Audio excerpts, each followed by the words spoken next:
got diagnosed with long COVID 3 months into this journey. But the problem was they kind of told me about pacing a little bit. I was dumb enough to go on a bike ride that was like 90 miles, I think. It was like a 5 to 6 hour bike ride. And at the time I had heart palpitations, and I remember on that bike ride I started having vertigo, and I was like, well, maybe I'm dehydrated. So I think 7 days later, that's when I crashed. So overnight, I just kind of hit the wall. And that's, I guess, when my first real crash was. And I couldn't get out of bed for 3 days, I think. I mean, I could go to the bathroom, but that was pretty much it. And I started having really weird, like, gut pain. And I was like, that's weird. Do I have COVID again? Or do I have some kind of virus again?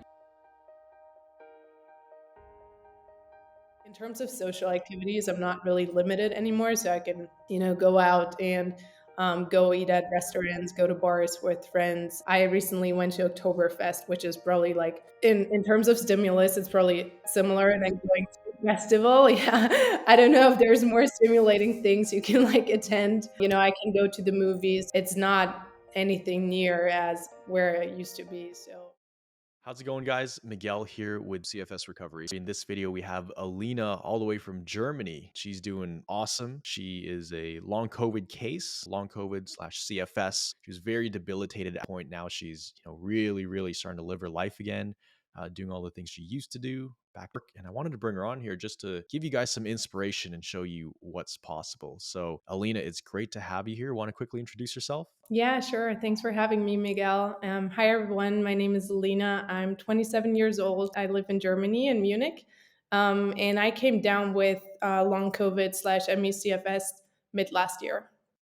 Yeah. So you've been on the program just about a year now, and you've been doing awesome. You've had, your struggles with CFS, but you've also had lots of leaps and bounds in recovery every handful of months. So it's cool to watch your recovery journey unfold. When you first got sick with this, what was life like leading up to that? Right before you got sick, just kind of paint that picture for us. What you before this all hit you? Yeah, so before COVID, my life was pretty packed. I've always been a really active and highly functional person. I was an athlete kind of up until I was 18. And after that, I continued exercising a bunch. So you would find me exercising 4 to 6 times a week. I started my career at a pretty young age, at the age of 23. During that time, I was working more than full time, I guess. I was working between 50 to 60 hours a week. And on top of that, I was also really active on the social front. So, I was what you do in your mid 20s. Like, I was going out with friends at the weekends, drinking, partying, all of that. And for a long time, I thought I was, physically strong. I was fit. I was probably at my peak in terms of fitness before COVID. For a long time, I thought COVID or long COVID came kind of out of nowhere. But in hindsight, now that I've reflected a lot over the last 1.5 years, I can just tell, it was kind of a buildup. I wasn't just burning the candle at both ends, but kind of at all possible places you could burn it at. So yeah, I wasn't really in tune with my body. I was exercising a lot, but I just kind of ignored my body and mind, just really pushing myself to my limits, both physically, mentally, but also emotionally. Yeah, and we see that a lot. COVID, see the thing, especially long COVID cases, seems to be the thing that really breaks the camel's back. So when you first came down with COVID, that was back in April 2022, so about a year and a half ago. What was it like when it first hit you? Because some people say there's a delayed effect and they crash a couple months after. Mhm. Some people feel it right away. What was it like for you? Yeah, so I guess I did have a little bit of a delayed effect. I actually developed some symptoms before COVID. After the first and the third COVID vaccine, I remember I had numbness, I had heart palpitations, and really strong nerve pain in my back, which I've never experienced in my life before. But, back then I didn't even connect the symptoms to Mhm. the vaccine or anything. They were just there, and then they faded after a couple of weeks, 2 months. And then I got COVID, and it hit me pretty hard. At that time, I remember I was traveling through Mexico. I mean, COVID completely wiped me out. I've never been this sick from any kind of infection in my life. I guess the acute infection was, yeah, quite severe. I wasn't hospitalized, but I remember it lasted really long. Like I tested positive for I think over 12 days. I had extreme chest pains, shortness of breath, like just difficulties breathing. And then all the other like normal cold symptoms like fever, headaches, Mhm. extreme insomnia, and also I guess a fatigue and a brain fog I've never felt before. I could tell it was different than, other infections I've had before. But then after 2 to 3 weeks, I started recovering and I started feeling more and more normal again. However, I was still pretty tired and the chest pains and the heart palpitations never went away. So I kind of flew back home to Germany. I picked up my everyday life and I started feeling more and more symptoms. And at the time, I kind of knew something wasn't right, but I couldn't quite grasp what was going on. So in my mind, I started finding excuses for why I was feeling off. I was kind of blaming the jet lag, going from Mhm. Mexico to Germany. And then I think I also had an eye surgery like a couple of weeks after the COVID infection with an anesthesia. So I was like, yeah, probably this made me like have a little bit of vertigo and feel off. And yeah, that's just kind of how it started. And then at some point, I started getting worried and I went and I saw a cardiologist and a pulmonologist because of the chest pains and the heart palpitations. I mean, they ran all kinds of tests, they ruled everything out, and they actually told me to pick up light exercising again with the knowledge I have now that I gained through your program. Wasn't quite smart, but back then I didn't really knew better. So I picked up light exercising like they told me. And I think that in combination with work and just a couple of stressful life events were just the perfect storm for me to develop CFS. Yeah, so it was pretty intense when you first had it for about 2 to 3 weeks. Then you started bouncing back a little bit, started getting back into things. So you were starting to exercise again and go back to work again? And Mhm. then once you started exercising more, you kind of hit another wall. I was dumb enough to go on a bike ride that was like 90 miles, I think. Did you say 90 miles? Yeah, having a couple of symptoms. So it was like a 5 to 6 hour bike ride. And at the time, I had heart palpitations. And I remember on that bike ride, I started having vertigo. And I was like, well, maybe I'm dehydrated. Kind of ate like a bar, just fueled up with some sugar. Like I was taught, I guess, being an athlete, I just kind of, pushed through the pain and the symptoms. Back then, the PEM effect, like the post malaise extortion, was still very long. So I think 7 days later, that's when I crashed. So overnight, I just kind of hit the Mm. wall. And that's, I guess, when my first real crash was. I remember waking up and everything was different. I couldn't get out of bed for 3 days, I think. I mean, I could go to the bathroom, but that was pretty much it. And I started having really weird, like, gut pain. And I was like, that's weird. Do I have COVID again? Or do I have some kind of virus again? And I just kind of slept through a couple of days. And at some point, I remember, like, this is so weird. Maybe I'll just go outside on like a little bit of a walk, maybe some fresh air will do it. And I remember going outside, and that's when I passed out on the sidewalk. And this is when I realized that something was extremely off. At this point, I guess, when they took me to the ER, I had a whole bunch of symptoms. I think it was probably over 20. Um, Wow. And that was in June. So about 2 months after you got. yeah, that's when I really like, yeah, crashed. Yeah. Okay. So, you get sick, you get a little bit better, you feel like you can pick up where you left off from. You do this 90-mile bike ride, and then about a week later, your body hits another wall. And this one is way worse than the first time, right? When you initially got COVID, you actually passed out. What did the doctors say and what happened next? Because usually this is the part of the story where people go on this merry-go-round of testing and all that stuff. But what happened next? Yeah. So after I passed out on the streets, I was taken to the emergency room and the doctors ran blood work. They sent me back home telling me I had a gastritis because everything, or the only thing they could really found was fluid in my bowel area. So they were like, yeah, some people, we see that in a lot of people who got COVID, that it really hits their like bowel area. So I should just get home and get some rest. And that's kind of when the doctor's odyssey that you just mentioned started. I stopped counting at some point, but I probably went to 10 to 15 different specialists running all sorts of tests. So I had CT scans of my brain done. on. I went to see a pulmonologist, cardiologist, eye doctor, neurologist, psychologist. I mean, name it. Like every symptom I had, I went to that function of medicine to get it tested out. And I don't know how it is in Canada where you're located at, but in Germany, you don't really find mind body practitioners. So, like, if you have a heart problem, the cardiologist only looks at your heart, but none of them really asked me the questions. You just asked me, like, what did your life look like prior to COVID? Like, were you stressed? You know, what's going on in your mind and all these kind of things. And so I was just like visiting doctor after doctor, and everyone just ran tests, and every test came back normal. And they just told me to keep resting. Some even suggested I was burned out. One doctor told me it was in my head, but I just kind of knew that, you know, this was different than a burnout. I've never had one, but I just felt a lot more severe from what I've heard from other people. Oh, yeah. Yeah. Yeah, you don't just go from riding 90 miles on a bike to not being able to walk outside. You knew something was clearly wrong, and this wasn't just gonna go away on its own, right? So, for you, what was it like mentally going through that process of doing all this testing and, hoping to find answers and not really finding anything, and what was that like?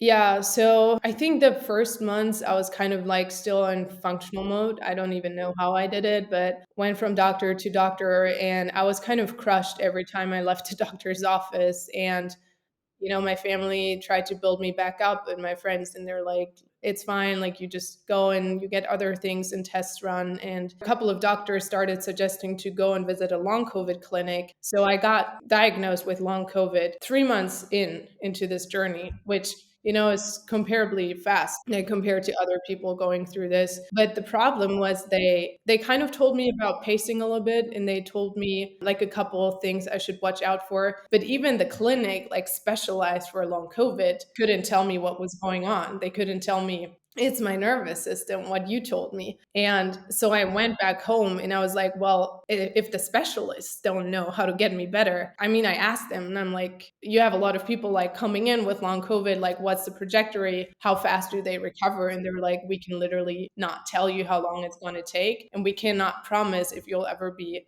back to normal again. And that's kind of when my mindset slipped. I mean, at this point, I just felt so hopeless and I just didn't see a way out, really. Things kept getting worse for me. I started trying different treatments, and I don't know, I think it was just too much for my body to handle at the point. So I just got worse and worse. The fear kicked in, so the chronic pain fear cycle just intensified. And you know, at this point I was bedbound 95% of the time. I spent in bed in a blacked out room. And yeah, I mean, that's when I hit rock bottom. Honestly, I wasn't suicidal at the time, but I remember telling my parents that I didn't want to exist anymore because it was just too much. Like, I mean, my life was just kind of stripped away from me overnight, it seemed. Yeah, yeah, and you've done amazing so far, and I'm excited to see how much further your journey unfolds. So, when you first came aboard, what was your capacity like? Were you?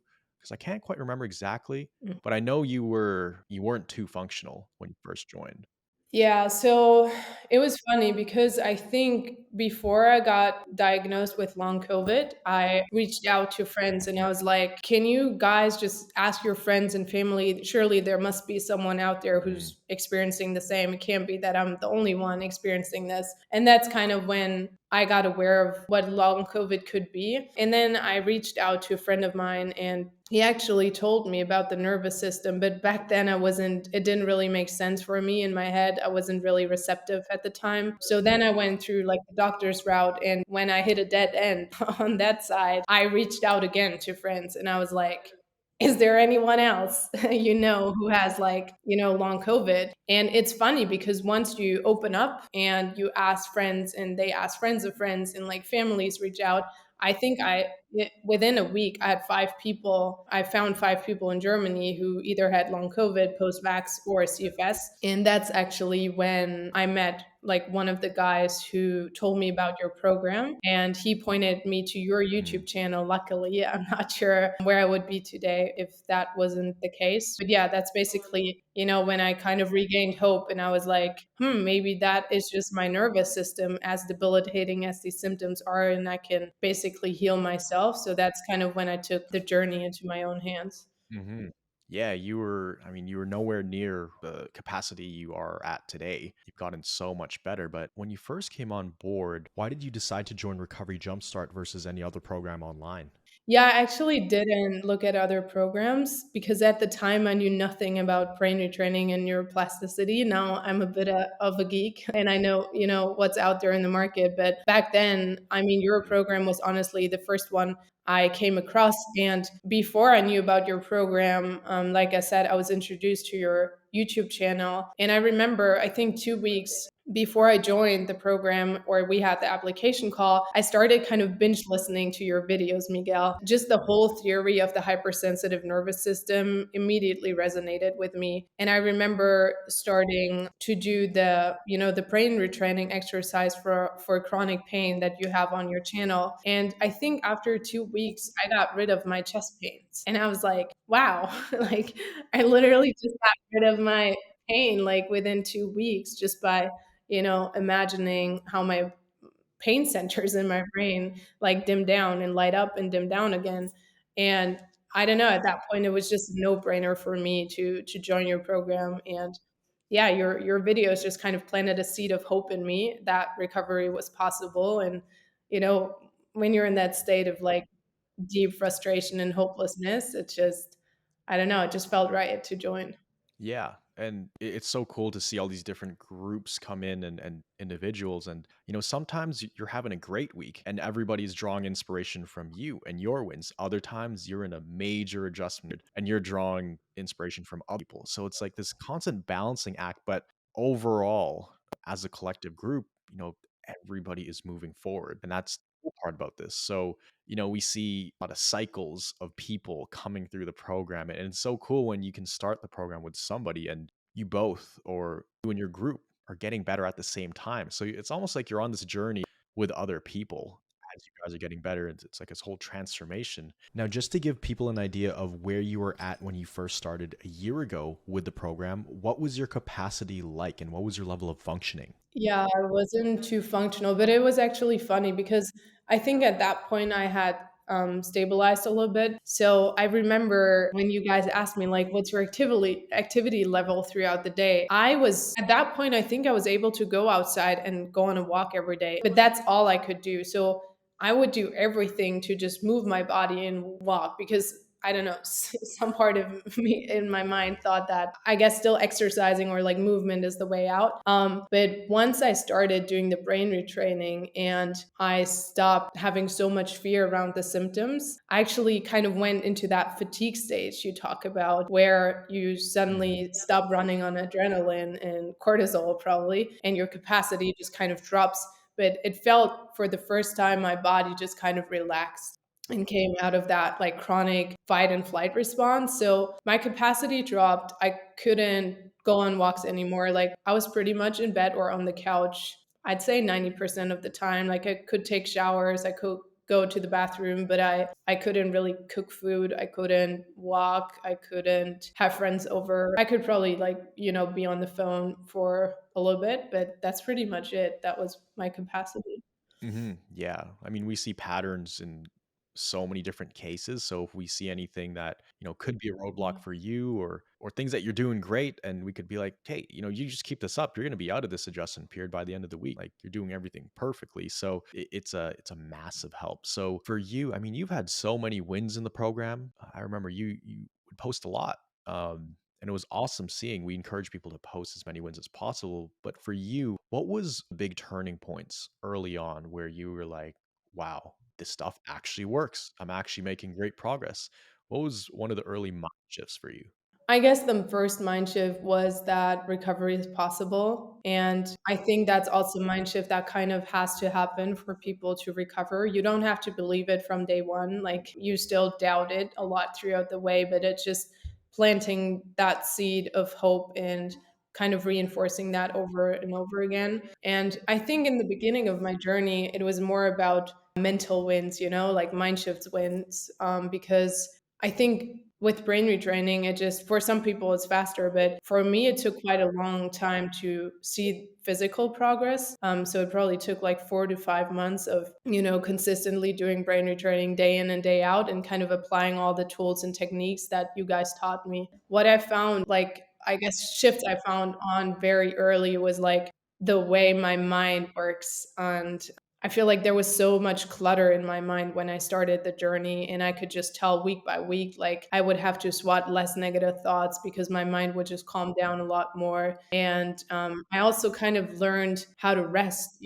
because, and I think this applies for a lot of people who come down with this condition, is they just kind of push, push, push all their life. And it's really hard, even if your body suddenly forces you to rest, like physically you do rest, but it's hard for those achiever personality types to like switch off. And I think that's something I learned. I'm still not perfect at it. I still have to practice it every day. But I feel like for the first time, I learned how to rest without feeling guilty about it and kind of learned how to be in parasympathetic mode.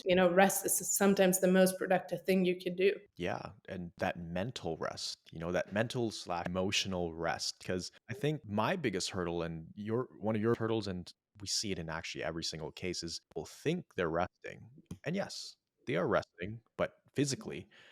But mentally, it is a roller coaster ride up there. And it's probably more demanding than if you were to just stand up and do stuff around the house. You could be resting physically in bed, but adding so much stress on the body, on your mind, emotionally. That puts your brain in a fight or flight mode, the same as physical activity. So Mhm. it's really an overlooked part of recovery. You feel like once you got that part, it really helped make a difference for you and helped you move forward. Yeah, for sure. And it took a long time. I feel like I've always been a pretty, like, or rather emotional person, I guess people would call it. And I've always been Mhm. kind of a bit of a chronic overthinker, and just kind of learning how our brains work and like how our mind works and how the nervous system works. I don't know, I just got a better grasp at like why I'm overthinking things, how I'm, yeah, mentally Mhm. stuck in that fight or flight state. Yeah, I guess if anything, this experience taught me how to sit still, I think. I think for a long time, I've been exercising a lot and working a lot, and all of that was nice, but it was more or less a coping mechanism to Mhm. not deal with your emotions or like whatever is here. And through the process, I just kind of learned to sit still and be still and, let whatever come up. If it's symptoms, if it's thoughts, if it's emotions, you just sit with it and it will pass. And you just kind of distance yourself from your thoughts as Mhm. well. That's what Yeah. I learned. And you joined, it was September or October, somewhere around there. October, yeah. It was about a year ago, and a lot has happened in the last year. That you've undergone this massive transformation, this whole roller coaster ride, but you've been getting better month over month. Some months were more difficult than other months, but when did your capacity really get to the next level? And I'm sure there were so many instances of this, but when you're stuck for so long and you're trying everything you can and you're not getting better, what was that first experience like? You could repaint that picture for us. Yeah, so I joined the program in like early or mid October, I don't remember. And then, like I said, I went into that kind of fatigue stage where your capacity kind of drops. But you guys Mhm. reassured me, like, that's actually a good sign. Your body is like healing, kind of. You're just, I guess, you're more and more out of that free state that I was initially in. And then I started seeing first progress in terms of like physical progress, I think early January, February, but it was still very up and down. Like, I remember like I would go on in like a 5 minute walk and I would be wiped out for like a week. And so I would have like a good day or two most, and then I would be in bed for like a week or even two. And emotions were really unstable. It was really up and down. It was, yeah, such a roller coaster ride. And then I gained more and more traction, and it was like little by little, like driving for the first time and like going to the grocery store and, yeah, having friends over, things like that. And then I remember I wanted to move back to my own apartment, and I'm living by myself. So that was like early March, and you guys were like, yeah, you can do it. Like, and I was really unsure. But I think, in the end, it was such a springboard moment for me because it was still rough at the time. Like, it was, still hard, but I made it, and it gave me so much Mhm. confidence. Like, first of all, being back in the space where I came down with all of this, where I just pretty much just had really dark memories. But then also gaining traction in terms of, just providing for myself, Mhm. which is a huge part because it's just not really fun to rely on others constantly when you're 26 or 27. So that's when I gained traction. And then from there on, I think I kind of twisted the tools I was using a little bit more. I think in the beginning it was more like top down brain retraining, like redirecting your thoughts, changing your thoughts. And then started using more like bottom up tools like somatic tracking and more like feeling into the sensations. And that was a key like game changer for me. And I think that was around like April, May. And from there on, it just kind of, it accelerated. And now I'm living quite a normal life. Mhm. Yeah, and I saw a win that you posted. It was probably a month or 2 ago, but you were doing handstands again. Handstand for, like, Yeah. a minute long. Like, I can't even do that. So, you were doing it was yoga, right? It was it a form of yoga? Yeah, I was doing some yoga and I just love doing handstands. I don't know, it has a really calming aspect for me. It always has because I used to be a gymnast when I was younger. So, yeah, I was like trying that out and it worked. Yeah, that was a pretty long handstand. So, it's so cool to see, the all the progress you've made. What would you say is the biggest differences between exactly a year ago? So I think you started around in the beginning of October. It's been about a year, but your life Mhm. looks very different now. Not just on the outside, but even just the way you think. I'm sure it's very different. The way you are, the awareness you have of your own mind as well. What would you say are the biggest differences now versus a year ago? Yeah, I think the biggest difference is in the beginning of the journey. I think, and this is, I think I'm speaking for everyone going through this. There's so much resistance, and people really let the symptoms and the fear control them, and that does nothing but make the fear and the symptoms grow. I think throughout this year, since I learned everything about what's going on in my body, that it's the nervous system that is sensitive, and that all these symptoms, as debilitating as they are, they can harm me. So I really learned how to step back and be like, yes, I still have symptoms, I still feel sensations, and I still have fear sometimes. But what am I afraid of? Like, why is this making me so uncomfortable? And then you kind of unpack it like from a rational perspective. And that kind of just gives you the ability to look at it for what it is, which is nothing more than your imagination running its course. And I'm not saying the symptoms are like imagined, they're real. And the emotions that come with it are very real as well. But it's really the resistance to them and the labels we put on the symptoms that kept me stuck, I think, and that keeps a lot of people stuck. So yeah, I think it's just, how I respond to symptoms in a nutshell, which Miguel, is your golden recovery rule. Yeah, that is the golden rule in recovery. Your success is determined by how well you respond to symptoms. It's not always easy. Actually, most times it's going to be very difficult in the beginning, but it gets easier over time. And I think the more you do it and the more you see that it works, the easier it is to do because, as you gain momentum, there's just a lot more certainty in everything we're doing. Just belief in recovery, belief that the things work. Of course, there's lots of doubt in the beginning, but once you get that first taste of progress and momentum, it's like, hey, let's see how far we can take this thing and just keep adding that momentum. So maybe just paint a picture of what your life looks like right now, because it's very different and you're way more active and everything. But what does life look like right now? Yeah, so I started reintegrating back into work beginning of June this year. So now I'm not working full time yet. I'm taking it slow. So I'm working 60 to 70% a week. Um, but yeah, other than that, I'm living a fairly normal life. Like I can do all the normal stuff like running groceries and errands and like, yeah, providing for myself. But much more than that, I can like in terms of social activities, I'm not really limited anymore. So I can, go out and go eat at restaurants, go to bars with friends. I recently went to Oktoberfest, which is probably like in terms of stimulus, it's probably similar than going to a festival. Yeah. I don't know if there's more stimulating things you can like attend. I can go to the movies.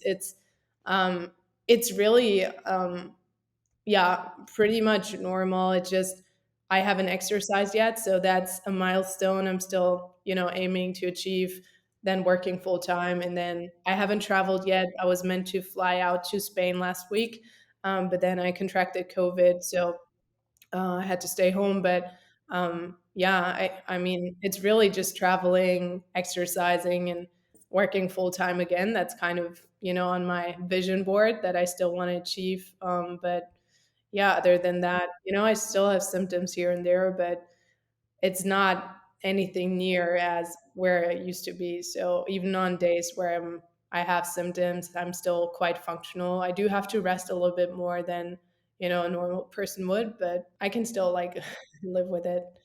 You can go to Oktoberfest. I think that tells us everything. That's a lot of And I didn't get an AP. All I got was COVID from it, unfortunately. But, I went there and I didn't even have symptoms. So it was awesome. yeah, that is awesome. And for work right now, is it a job that requires a lot of thinking? Because I know you had brain fog before and a host of other symptoms, but it's lots of computer work, Yeah. thinking? Yeah, I remember I couldn't even read. The moment I got out of work last year after COVID, I remember calling my manager and I was like, I'm not sure what's going on, but I can't keep up with conversations anymore. I would literally be in a call with like 10 people and I couldn't grasp what everyone was saying. I remember not being able to read a single page in a book. I couldn't be at my computer for more than 10 minutes. Like I was trying to do paperwork for my insurance and I needed help from my parents and my brother. I couldn't do it. And, now I'm back like on my laptop 5 to 6 hours a day. And yeah, I still get brain fog here and there, but it's nothing compared. So, what would you say to someone who is going through what you were going through last year? Let's say before you even found this program, and they're going doctors, they're feeling hopeless, they don't know what's going on, and maybe they've had it for a few years as well, don't know what to do. They've had all their blood tests and scans and everything is checked. Doctors and finding. What kind of words of inspiration would you tell them? Because there are so many people watching this right now who also probably have long COVID and they just don't know what to do. And they're hearing your story and probably like, no, this girl's like superwoman. She's an alien. Maybe she was born with a lucky gene that allowed her to recover. What would you want to tell people? I mean, there's honestly so many valuable lessons I feel like I could pass on at this point, but I think the most important that I want people to understand is take your power back. What you're going through is really real, and it's most likely the toughest thing you will ever go through in life. You're facing a lot of adversity, but as hard as this might sound, and I know this sentence can be triggering for a lot of people, it definitely was for me back then. Try to stop looking for outside answers. And by that, I mean, stop looking for a magic pill or a therapy that will cure you. I feel like we've been raised in a world where, especially in the Western world, where we grow up and we have this cultural norm that when you're sick, you go to a doctor and he's going to fix you. Unfortunately, that's not the case for chronic conditions like long COVID or ME/CFS or post-vax. So hard as it is, you need to understand that while you may not be responsible for the situation you're in, maybe you contracted a nasty virus, maybe you went through a very traumatic event that triggered this condition, you're responsible for getting yourself out of it. So you really need to apply that to your health too, no matter what your starting point is. Even when you're at your lowest, you might be bedbound, you have debilitating symptoms.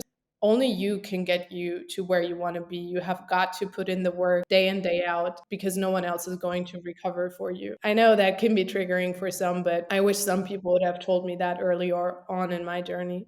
Yeah, and that's powerful. I say these kind of things all the time. Like you can only look for outside answers for so long, right? There's people who they've done literally 10 x-rays or CT scans. Like I want to go get one more just to make sure. I'm like, sure, by all means, you could do one more, you could do 10 more, honestly. But the question is, how long do you want to stay on that merry-go-round for? And by all means, I tell people, do your tests, do your scans, all that stuff taken care of. But if the doctors are telling you you're normal, there's nothing wrong with you, a part of that is true. Nothing's wrong with the organs, but there is something very wrong with the nervous system. Unfortunately, they can't just scan how sensitive your nervous system is. You learn that you have this by process elimination from other tests. So everything would be pointing to a hypersensitive nervous system. And just like you said, Alina, we do live in a society and a time where you go to the doctor for they give you painkillers. You can't sleep, they give you sleeping pills. You feel anxiety, they give you anti-anxiety pills. It's all just short-term temporary band-aid fixes. But if you really ask a doctor, okay, what's the long-term solution of how to solve this specific issue? Can they really tell you a lot of the times? A lot of times they can't. So I think they're great for certain problems. If I got into a car crash, 100%, please bring me to the hospital because they can fix my leg or something. But when it comes to this kind of stuff, I mean, it starts out where you look for help from specialists. They don't help you.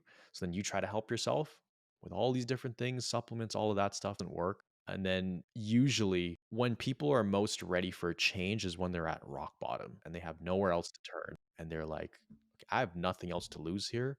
I need to go all in on something. So, we see that a lot.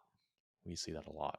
So for people who are this right now, is there anything else you want to share with them? Any golden nuggets? You've shared a lot of golden nuggets on this call. First of all, I want to thank you, Miguel. I hope you know how grateful I am for you, for the Mhm. coaches in the program, really for everyone who has put out information out on the web, either on Instagram or YouTube. And I just want to state here that even once I'm fully recovered, I'm not going to stop, raising awareness for this condition. It literally breaks my heart, and I could tear up saying this, just knowing how many millions of people go through this.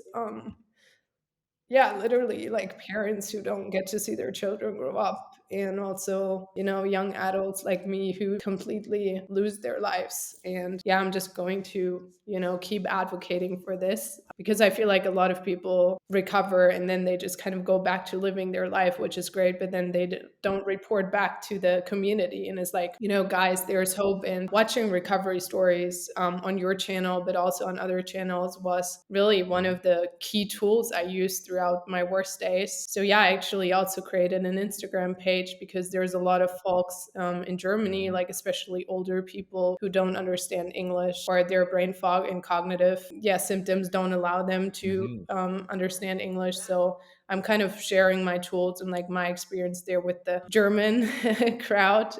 So yeah, feel free to reach out there if you don't understand English and need or want some help. And other than that, I can just, encourage everyone, as hard as it is, to just keep going because there's a way out. There's so many people who have fully recovered, like Miguel, who are highly functional again. And yeah, I just really hope that, like you said, chronic conditions aren't very well researched. Our medical system isn't very great in that area. And I think it's going to take a while, a couple of years maybe, for them to pick up. But I just really hope that, through the rise in long COVID cases, that more and more attention is going to be drawn to this field and more people will make a full recovery quicker than I have or than you have because they just find like the right tools earlier on in their journey where, the fear pain cycle doesn't kick in as Mhm. much. Yeah, so So true, yeah. and I think it's amazing what you're doing. I saw your Instagram page just spreading awareness and helping people, and especially people in Germany. That's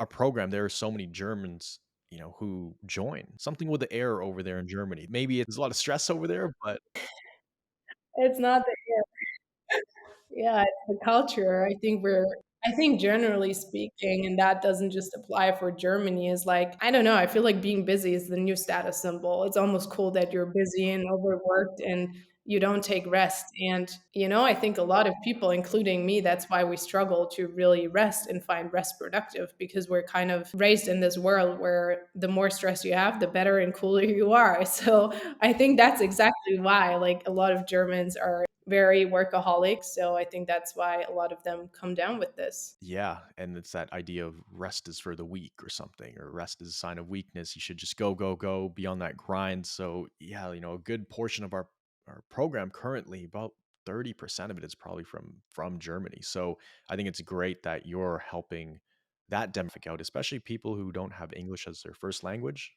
Obviously if they're from Germany. Um, Definitely go give Alina a follow, everybody. I'm going to pop her Instagram up right here. Posting quite regularly and spreading hope and positivity, but not just that. You're actually spreading actual strategies and tips and tools to help people. It's one thing to give hope and tell people you could do it, you got this. It's another thing to do that and provide actual tools that people can implement and use for their recoveries and stuff that actually works. And you've been through it yourself, so you know a thing or two about this stuff. So I think it's amazing. It's amazing. So my last question for you, Lena, is basically it's a year after joining the Recovery Jumpstart program. Your life looks very different. Would you say it was worth the investment? Hell yes. I'm not supposed to say hell here, I guess, but yes, I mean, I think, it is an investment for sure, but honestly, everyone on this journey has invested so much money into treatments that haven't worked, and I mean, it's honestly an investment in your life. So the ROI, like the return on investment, can just be better, when you come out on the other side. So it was definitely so worth it. And honestly, sometimes I go back in my mind and I'm like, where would I be now if I hadn't joined this program? And I honestly don't know. Like, it's scary to think of that. So, yeah, I'm so happy I found you, and I'm so happy I joined the program. And to this day, I talk to the thrivers. I join the calls here and there if I find the time between work and juggling life. Again, but it's just so nice to basically know people all over the world who has gone through this. And yeah, I feel like I can go to Hawaii or Japan, like I'm gonna know people to visit. Big family that is worldwide, essentially, and we all have that deep connection with each other because you have a connection with family, you have a connection with longtime friends, but with this it's a little bit different. It's unique in the sense that we've been through hell together, and people have made it to the other side. There's people going through the fire right now, but you know where they're headed, and it's just cool being having that bond with people that it's just something you would never ever get it anywhere else in life unless you've gone through that extreme hardship. So it definitely creates that sense of family, that sense of bond that no one else would understand except you guys. So, it was an amazing chat. This one flew by very quickly. We're already 50 minutes in, and this felt like it was only 20 minutes, but I appreciate you sharing some of your story, and your story is very inspiring and just one of the many, many people who have recovered.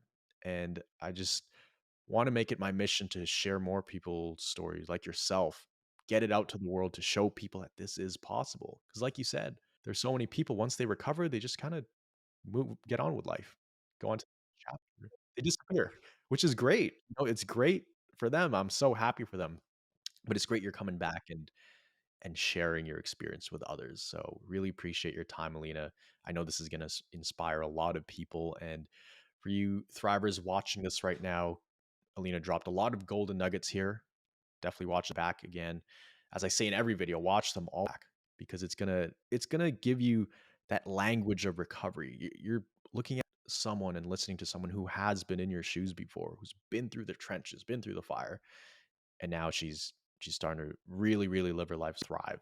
So if you did get some value out of this video, comment down below your biggest takeaway from Alina. Maybe it's something she said.